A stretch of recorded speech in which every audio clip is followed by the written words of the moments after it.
Makanya Imam Syafi'i sering kritik tasawuf itu sampai usis sati tasawuf alal kasal. Ilmu tasawuf itu basisnya itu karena pemalas. Karena tadi misalnya begini, ini contoh paling gampang. Zaid itu di daerah pinggiran, di mana Islam itu minoritas. Terus dia ingin kaya raya supaya bisa bikin masjid atau bikin komunitas Islam. Atau dia ingin jabat jadi lurah supaya nggak ada pelarangan orang sholat karena dia yang punya otoritas bikin aturan. Atau kalau mungkin cukup lebih besar dia ingin jadi bupati supaya daerah situ familiar dengan Islam karena pejabatnya Muslim. Itu tidak dunia karena semua orientasinya untuk mengawal sujud, mengawal kebenaran. Tapi kalau kamu di daerah pinggiran, kemudian milih DWA, kabeh kersane pangeran, sidik-sidik kersane pangeran, terus kamu meninggalkan aktivitas dakwah, itu yang dunia, karena motivasi kamu adalah al-kasal, males dari mewarnai buminya Allah ini dengan sujud. Ini yang banyak orang sufi salah paham. Makanya orang sufi harus ngaji fikih.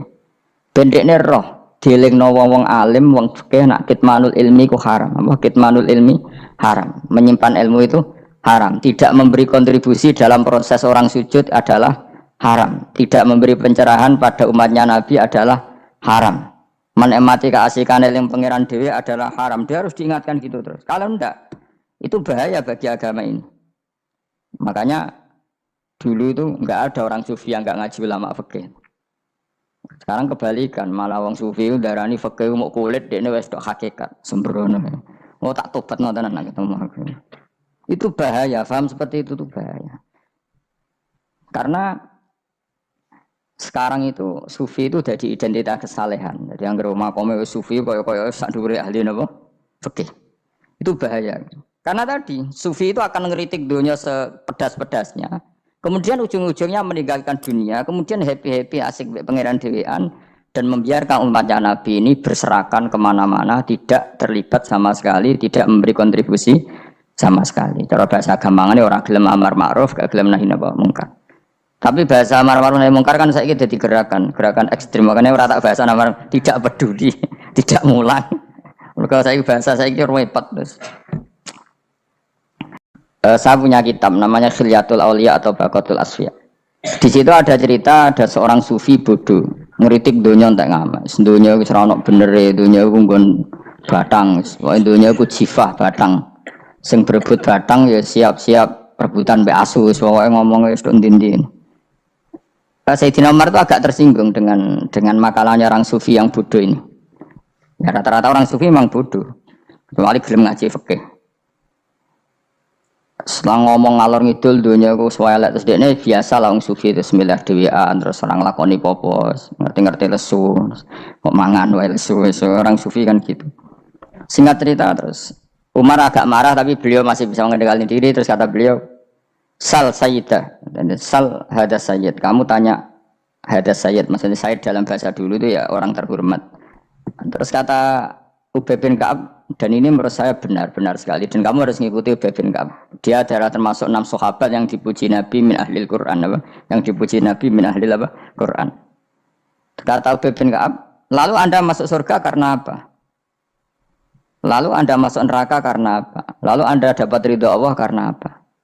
Kamu itu bisa masuk surga lihadidar karena kenangan di rumah ini, maksudnya karena dunia ini.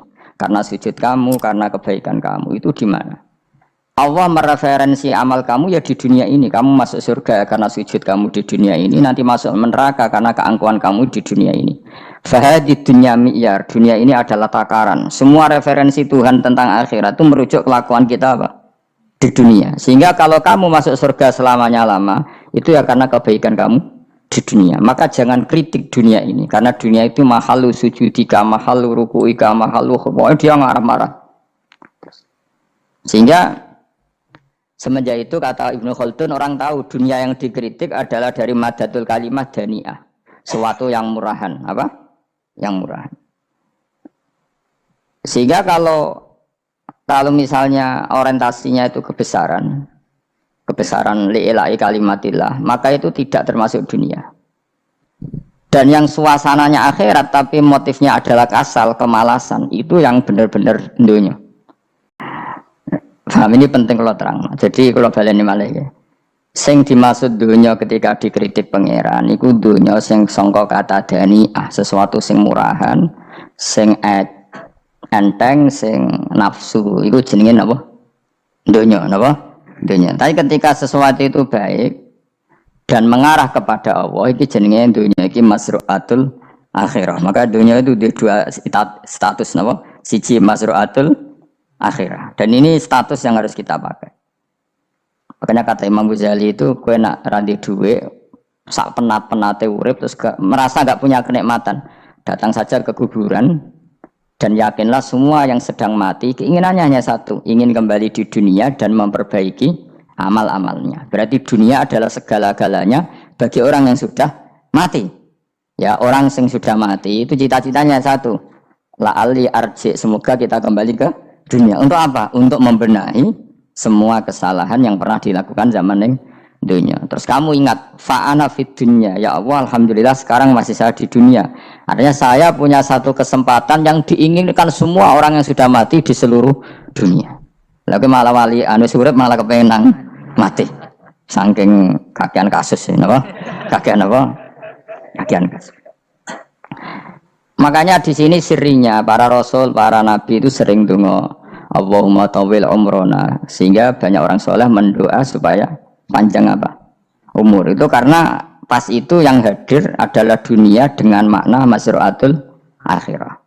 Tapi ada juga wali dan nabi kadang-kadang donga, ya Allah, jika sebaiknya saya mati, mati saja. Itu ketika tergambar dunia yang sudah murahan, yang sudah arogan, yang sudah tidak jelas. Maka dunia ini punya dua status sekaligus. Jika prospek bagi Anda untuk masru'atul akhirah, maka nikmati senikmat-nikmatnya. Tapi jika bagi Anda ini sudah menjadi ladang maksiat apa-apa, maka jadikan dunia ini tempat tobat. Karena akhirat itu nggak ada apa-apanya dibanding dunia. Jadi akhirat itu hanya mereferensi dunia, apa? Mereferensi dunia. Ini penting kula aturno. Kadang-kadang sufi kemudian goblok ra iso ngaji. Dia nganggap dunia sampai akhirat itu penting akhirat, tapi cara maknaninya salah. Lho kowe nganti ning akhirat mlebu swarga itu karena apa coba? Amal zaman di mana? Di dunia. Berarti penting mana dunia sama akhirat? Penting dunia karena akhirat mau efek, apa? Efek dunia ini yang pokok. Apa dunia ini yang pokok. Kalau Allah kan cara ngendikan tidak seperti itu. Allah cara ngendikan gini loh. Akhirat, maksudnya walal akhiratu khairul lakam nalula gini. Sesuatu yang berorientasi akhirat dan kemudian menjadikan kamu nyaman di akhirat itu khairul lakaminal ula, itu lebih baik ketimbang dunia. Ora kok kowe nak ning dunia nak sepemelek ning akhirat apik ora ngarang ngono, nak ning dunia melek ning akhirat luwih parah. Kayak melaratem cek ngene iki kan. Tapi kan cek iso ngopi, cek iso mangan tengkleng. Coba ning akhirat gak iso blas. Dunyel-unyel malaikat ngawur. Gayamu bareng melarat ning dunia lara lah nak ning akhirat penak. Aku yakin ora luwih lara, tak jamin. Ngeraine kan ketara nak keliru omongan aku ning dunia lara lah sementing nak akhirat penak itu ndak bisa. Kowe nyifati dunia nggon lara iku serapati ridho mbek pangeran. Berarti ketika iso ngopi ra syukur, ketika iso mangan ra syukur, anane nyifati dunia lara. Berarti rapati ridho mbek pangeran. Malah dibles-blesno sebenarnya. Pemenang nak pengurus akhirate aku tak tekek. Mak kula bawa pengurus bawa ora sebenarnya. Tapi gak ada rencana daftar jadi panitia apa? Akhirat. Tapi kira rata syafaat ya ambiarno karena ini penting kalau terangno. Makanya Imam Syafi'i masyhur makalah beliau tentang fikih dan tasawuf itu. Di dunia ini identitas di dunia kita, dunia ulama itu hanya dua. Kalau enggak sufi ya fakih. Kamu jangan jadi salah satu. Fakih adalah orang sing qasin, itu qalbuhu qasin, hatinya itu keras, atine atos. Lam jadu qalbuhu tuqas, gak ditakwa blas. Wong fakih ora ditakwa blas, gak diempati blas. Tapi orang sufi itu hada jauh ini malah geblek blas, malah parah meneh. Sing sitok atas atine sitok geblek dari Imam Syafi'i. Kena protesnya berarti Imam Syafi'i coba protes aku. Kenapa begitu? Misalnya gini orang fakih.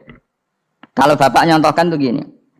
Orang fakih itu punya aturan, misalnya kalau rukuk tidak begini nggak sah, sujud kalau nggak begini nggak sah, sholat kalau tidak begini nggak sah. Oke, aturan itu baik. Tapi punya keangkuhan berpikir, misalnya ada orang desa terbelakang, misalnya di pedalaman Gunung Kidul, Kulon Progo, ada orang yang ditobatkan orang-orang sufi. Orang sufi itu ya saya rodok goblok-goblok itu, misalnya nobatkan. Enak wae wong fakir melok nobatno tapi tahu-tahu bilang ini sholatnya enggak sah, rukuknya enggak sah, Fatihahnya enggak sah. Jare sing sufi, wasem maneh nobatno ora iso salat apa ora disahno. Si sufi ya goblok pisan, ketika ngawal si ajudannya tadi sholat enggak dikawal. Sehingga banyak aliran di Jawa sholat ala kali Joko ya anu Fatihah mau meneng tok. Sitok sujud tok. Jadi ini sitok atas hati ini ora gelem bina tapi muni rasa. Sitok goblok ora tahu nerusno pembinaan.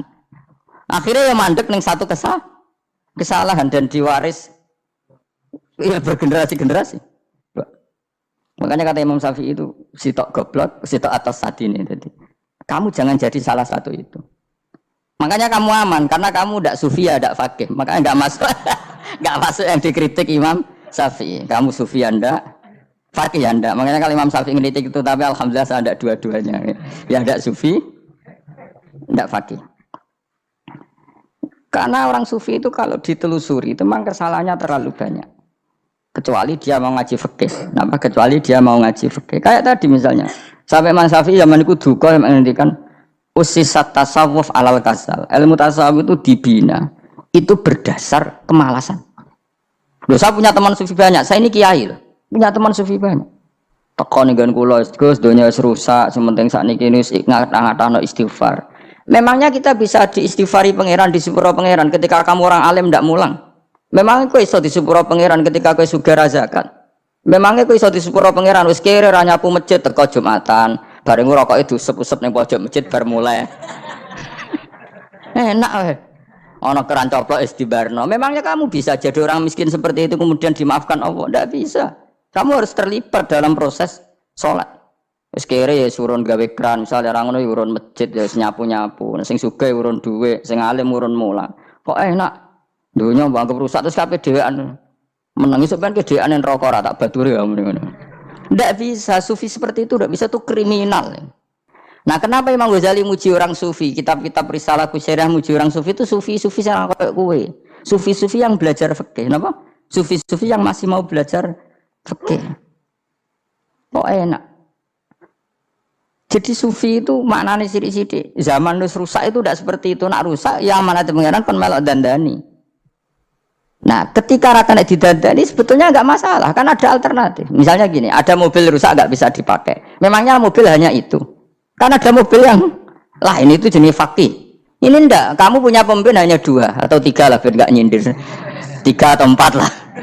Ketika 4 ini orang ini gagal, seakan-akan Indonesia gagal. Memangnya Indonesia hanya punya orang 4 itu, goblok sekali kita berpikir gitu. Segoblok-gobloknya apa? Memangnya Indonesia itu milik siapa? Kenapa kamu menggantungkannya sama 1-2 orang, 3-4 orang? Gampang aja cara alternatif. Tapi kelirunya kita selalu begitu. Ketika kecewa sama pemimpin, seakan-akan dunia ini tergantung pemimpin itu. Mana ada dunia ini dipasrahkan sama makhluk oleh Allah. Dunia ini milik Allah, nggak pernah dipasrahkan makhluk. Bahkan kiai mati pun nggak ngefek pada agama. Dulu sahabat meninggal agama jalan, wali songo orang-orang pilihan meninggal agama jalan. Karena Allah tidak ridho dunia ini, agama ini, dunia maupun agama dipasrahkan sama seseorang. Allah yang mengurus dunia ini. Apa nak konglomerat mati terus uang melarat kabeh? Tidak kan? Apa nak wong soleh mati terus wong bejat kabeh? Tidak. Allah yang mengurus agama ini, mengurus dunia ini. Saking goblokem, nak ono kecewa mbek makhluk ini. Terus ya Allah, terus seakan-akan dunia ini runtuh. Orang pegatan saake saya kira ono sing lanang. Banyak orang pegatan terus bojo luwe apik. Bojone mati sing wedok malah makmur akeh to ora. Kalau terangno ini penting. Kenapa saya sering ngeritik orang sufi? Karena sufi sekarang itu beda dengan sufi dulu. Di Jawa Timur itu keluarnya para kiai ya gitu. Kalau ada orang ikut tarekat tertentu terus gak gelem ngaji takrib. Akhirnya elinge pangeran suwengi tapi sesucine keliru. Masalah didik anak bojo keliru. Karena ya mau sementing la ilaha illallah terus maca la ilaha illallah terus itu gimana? Nang cara bapak kula saking kerase. Lah wong darani wali nek melete keren aku jare. Tak top aku jare. Lah kok saged, Pak? Paling zaman akhir darani wali dadi gula wong salah templek ngekeki dhuwit. Tapi nak wong alim darani wali sing dadi pinter akeh. Coba jajal lah wis ayo. Nak ora percaya Ruhin maklumno nak saiki wali, nak ora dadi gula mbek dhuwit. Ayo saiki umumno nak Ruhin iku wali. Reaksi masyarakat kira-kira piye? Salam template terus nggak maklum merek rokok Ruhin, misalnya rokok apa ya terus ditukokno. Tapi umat dapat apa juga?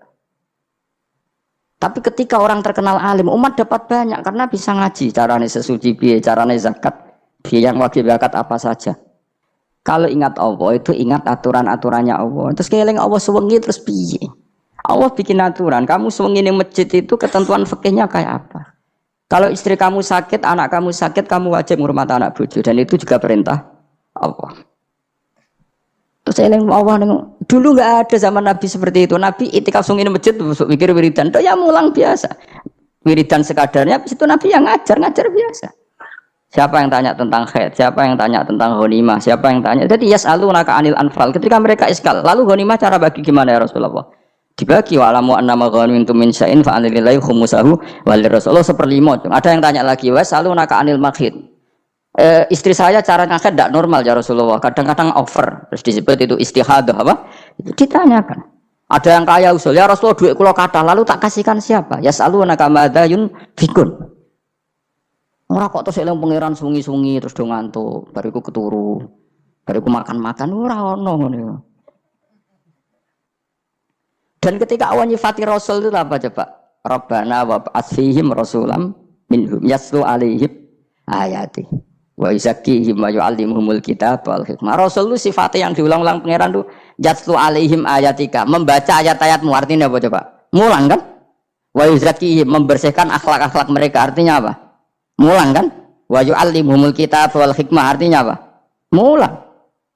Nabi itu disifati dalam satu ayat itu gayanya sampai 3 kali sifat, tapi maknanya mulang kabeh.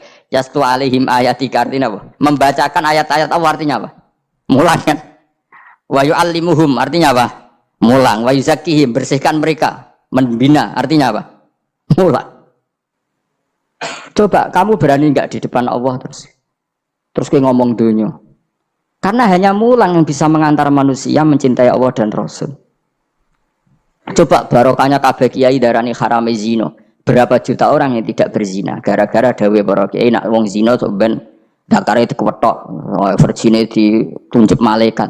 Entar cara ngulang gimana? Cara tahdzir gimana? Terserah gayanya kiai masing-masing. Mungkin Mustafa nyontokno payudara nek diguantung, mungkin corak bener. Dadi roken luwih pinter meneh dakare apa dikwetok. Barokahnya tahdzir seperti itu, berapa juta orang yang kemudian tidak zina? Berapa orang nggak jadi rentenir gara-gara cerita para kiai? Berapa ribu juta orang yang nggak bodoni mergo apa jadi ilate itu apa digunting malaikat. Kalau kita iman sama Allah, ternyata iman dengan aturan-aturan Allah. Misalnya kita seneng cawe wedok, terus mbok sebut jenenge tok, kono njuk wedak ra mbok kei. Yuk mangan rambut kayak itu. Terus kamu tidak mempelajari sing disenengi pacaran gue apa? Senang Allah itu maknanya senang ketentuannya Allah. Allah yang murka itu apa? Kalau kita zina, kalau kita maling, ketika korupsi. Allah yang suka apa? Kalau kita sujud. Lalu syaratnya sujud apa? Harus dalam keadaan suci dari hadas besar maupun hadas kecil dan tempatnya tidak ada najis. Bahkan harus gitu. Itu senang Allah. Senang Allah kok aman. Allah semengi terus pingsan, kesemper. Terus nak tepak terus darani wali. Nah, sejarah ini wali, orang salam template, wah apa-apaanan.